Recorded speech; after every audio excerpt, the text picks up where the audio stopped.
I remember a time when film criticism actually meant something to the world of cinema. We sit down for a cup of coffee and we talk about actual filmmaking, direction, acting, camera work, writing, the works. I still recall that day when I confessed to a gentleman that Monsters Inc. was merely good rather than great. He then proceeded to soak me with his drink. It tasted like Diet Coke or Coca-Cola. I don't know. Always been a Sprite kind of guy. Diet Sprite, actually. It was just me, myself, and my code to guide myself through the rut. When taking on a different case, it always had to be something different, something unfamiliar to me. This other time I reviewed Network, a terrific film about capturing the angry zeitgeist of the American people without really doing anything of value. Might as well have been called Cancel Culture 2, Electric Boogaloo, The Awakening, Director's Cut. I remember this one case with The Third Man that I can recall like it was yesterday, because it was yesterday. Last night, even, at 7 p.m. Pacific Standard Time. When I think of films that prove cinema as the greatest visual medium, films like The Third Man immediately come to mind. A story like this just can't be captured by text, theater, or even television. Even its shady and unassuming setting feels like a character in and of itself, capturing so many lush gray areas.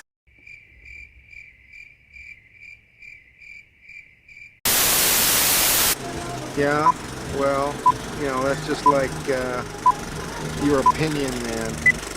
The Third Man is the 1949 detective noir from director Carol Reed. The film takes place during post-World War II Vienna during American, British, French, and Soviet occupations. Holly Martins, played by Joseph Cotten, is a hapless pulp novelist of Western fiction who comes to the locale because his best friend, Harry Lime, played by Orson Welles, has offered him a job. After a series of setbacks, however, from Holly just missing him when Harry was once there, to contradicting inconveniences, he learns through the authorities and even from Lime's ex-girlfriend that the mysterious circumstances surrounding Holly's friend aren't as clear-cut as they appear to be. The Third Man is nothing short of a cinematic classic. It's a richly complex detective noir with such a vivid take on the world torn apart by war and oppression. Even if you're not the most historically literate on this era, such as myself, its story still has the power to absorb. The performances across the board are terrific. Cotten is simply delightful to watch as this fish-out-of-water character.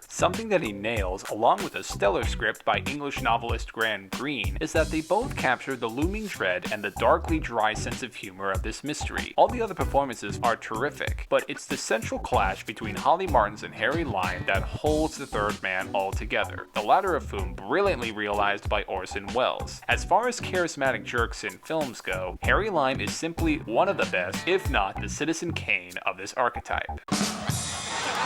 This is the scene that easily captures all of that. Don't be so gloomy. After all, it's not that awful. Well, what the fella said. In Italy, for 30 years under the Borgias, they had warfare, terror, murder, and bloodshed, but they produced Michelangelo, Leonardo da Vinci, and the Renaissance. In Switzerland, they had brotherly love. They had 500 years of democracy and peace, and what did that produce? The cuckoo clock.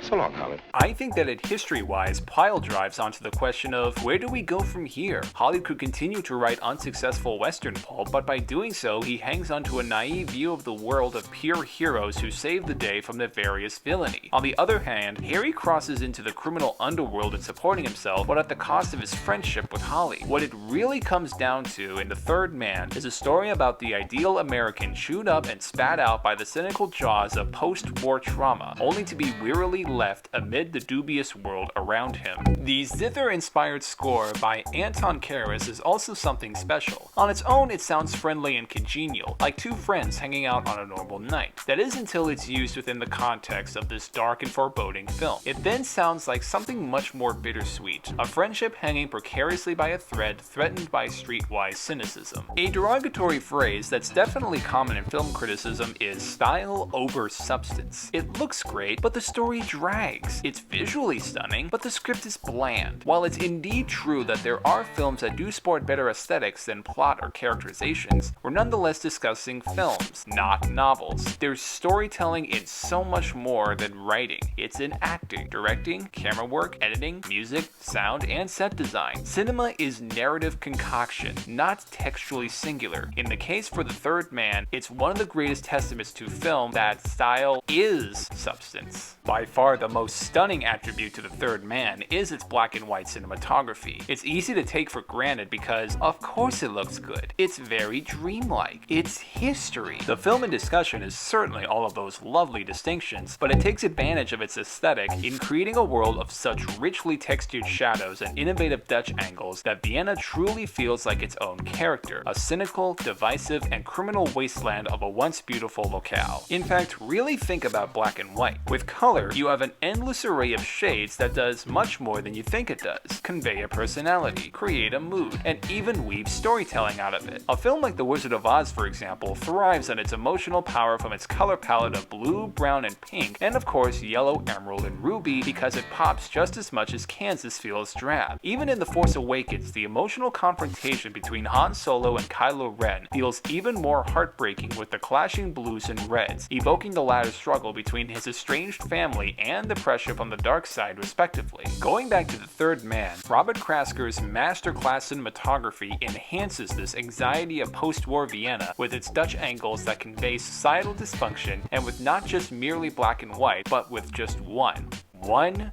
single contrast, light and shadow. With this, the depiction of Vienna both becomes a nightmarish shadow of its own self and captures the heart of the film, a world so devastated by warfare that it can only survive off the criminal underworld, and the idyllic past becomes just that, a cozy memory fading into the shadowy abyss. Overall, The Third Man is one of the reasons why film is the greatest medium ever devised. Its black and white aesthetic married with its iconic Dutch angles, one of the best of its kind, also perfectly complements its starkly presented themes of corruption, cynicism, and purity. It's the kind of film that reminds me why black and white is such a visual treasure for its economic yet stunning mystique. To this day, it's still one of the most visually impressive films I have ever seen. On a scale of 1 to 10, The Third Man is definitely a work of art.